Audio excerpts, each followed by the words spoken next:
Eu li no teu e-book ali que existe a relação entre irmãos também.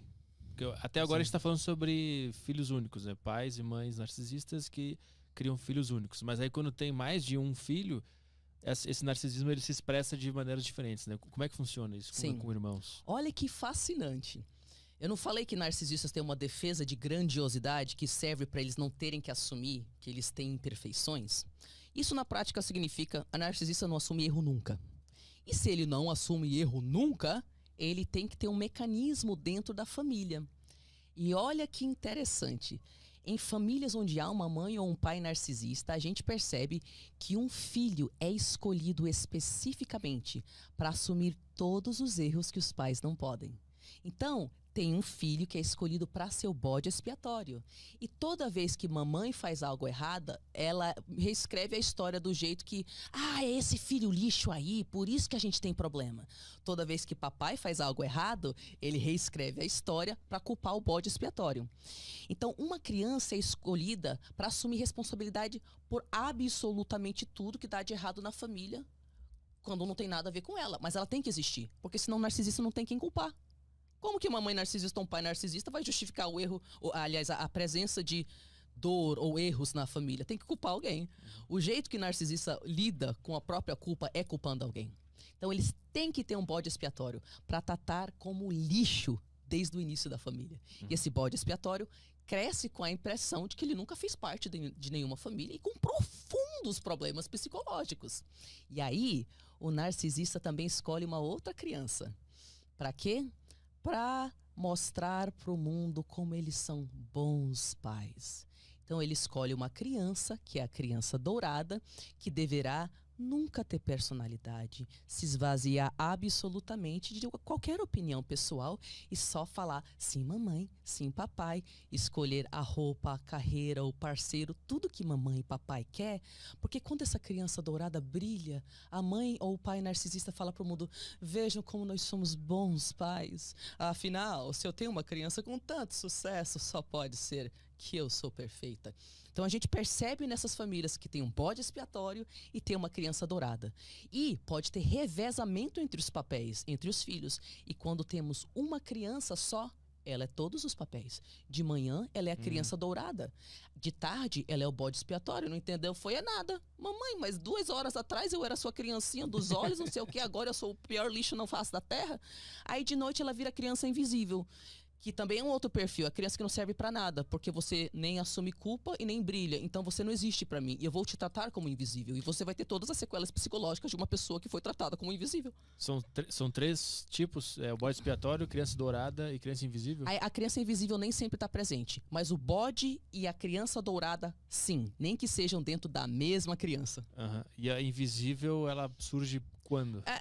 É que assim, isso é a dinâmica da família. Então, às vezes na família tem 2 bodes expiatórios e uma criança dourada.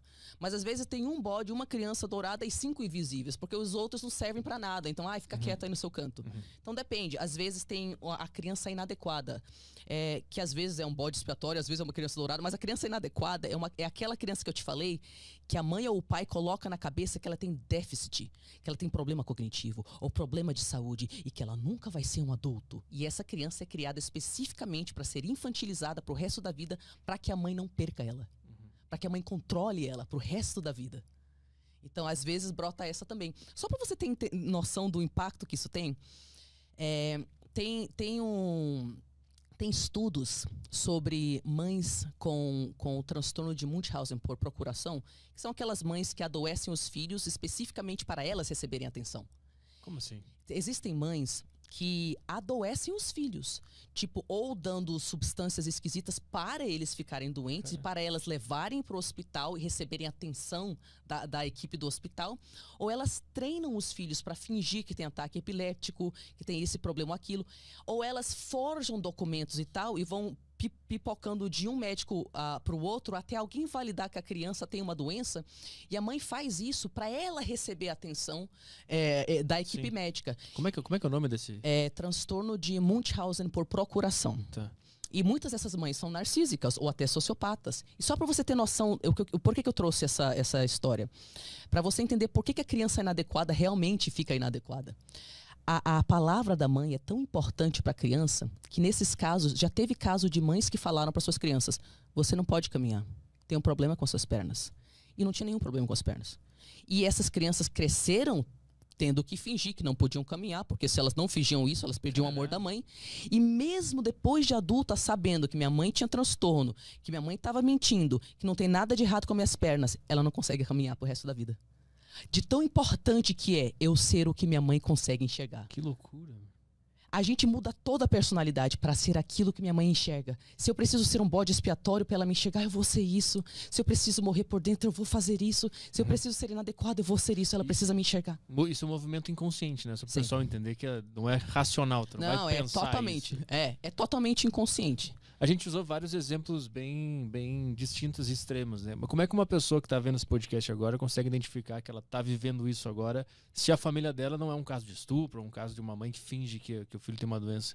Quais são as coisas mais comuns do dia a dia, assim? Pisar em ovos. Quando você lida com a sua mãe ou com o seu pai, você entra num estado de nervos. Você está sempre pisando em ovos.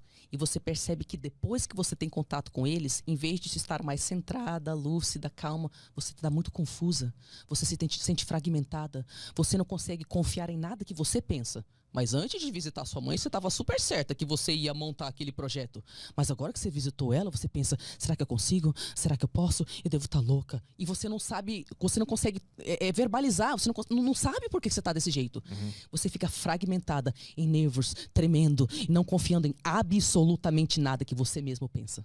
Como é que uma pessoa que mora com os pais hoje consegue se esquivar disso até ter condições de sair de perto? A primeira coisa que você precisa fazer é ter contato com outros filhos de narcisistas. Eu recomendo que você vá no Facebook e vá no grupo Entre no Seu Poder, que é um grupo gratuito que tem mais de 12 mil filhos de narcisistas. Porque entenda, quando eu falo que dentro da família narcisista tem uma realidade fantasiosa, fictícia, o que eu quero dizer é que você não vai conseguir validar o que você está vendo, porque a família vai distorcer, vai mentir, vai te culpar. Então você vai acreditar na família pelas questões de sobrevivência emocional que a gente falou. E a única forma de você entender que você não é louco é se você ver 12 mil pessoas relatando as mesmas experiências que você teve. As mesmas coisas, com as mesmas sequelas. Então, se você não tiver uma pessoa que sabe o que é o transtorno de personalidade narcisista, que passou por isso, e que consiga te explicar o que é, você não vai acreditar. Então, tenha contato diário, regular, com pessoas que sabem o que é isso. Porque você vai começar a validar que você não é louca.